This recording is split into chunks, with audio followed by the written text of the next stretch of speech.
Visakhapatnam steel plant అంశం ఇటు AP ప్రభుత్వానికి అటు కేంద్రానికి కాస్త ఇబ్బందిగా మారింది. విశాఖ ఉక్కును ప్రైవేటీకరణ చేస్తారంటూ ప్రచారం జరగడం, ఆ తర్వాత హైకోర్టులో పిటిషన్లు దాఖలు కావడం చకచకా జరిగిపోయాయి.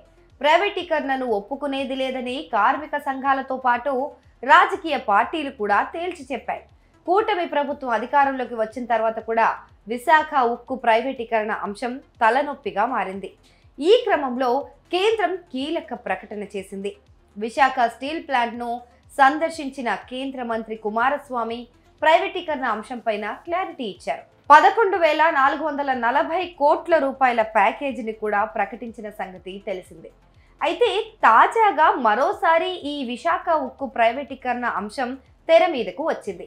విశాఖ స్టీల్ ప్లాంట్ను అమ్మేస్తున్నామంటూ కేంద్రం చెప్పేసిందంటూ ఓ కథనం కలవరం రేపింది. మరి నిజంగానే కేంద్ర ప్రభుత్వం విశాఖ ఉక్కును అమ్మేయబోతుందా? ఈ వీడియోలో నిజమేంతో తెలుసుకుందాం. విశాఖ ఉక్కును 100% అమ్మేస్తున్నట్లు కేంద్రం స్పష్టం చేసింది. కార్మిక నాయకుడు పాడి త్రినాథ్ అడిగిన ప్రశ్నకు ఆర్థిక శాఖ సమాధానం ఇచ్చింది. 11,400 కోట్లు ఉక్కు రక్షణకు కాకుండా ఇతర ఖర్చులకు మాత్రమే వినియోగిస్తారని స్పష్టం చేసింది. కేంద్ర ప్రభుత్వం అధికారుల లిఖితపూర్వక సమాధానం ఇచ్చారు అంటూ సోషల్ మీడియాలో ఓ కథనం వైరల్ అవుతోంది. కొందరు ఈ కథనాన్ని ట్వీట్ చేశారు కూడా. విశాఖపట్నం స్టీల్ ప్లాంట్ను ప్రైవేటీకరణ చేయబోమని గతంలో కేంద్రం ప్రకటించింది. అంతేకాదు విశాఖ ఉక్కు కోసం 11,400 కోట్లతో ప్రత్యేకంగా ప్యాకేజ్ కూడా ప్రకటించింది.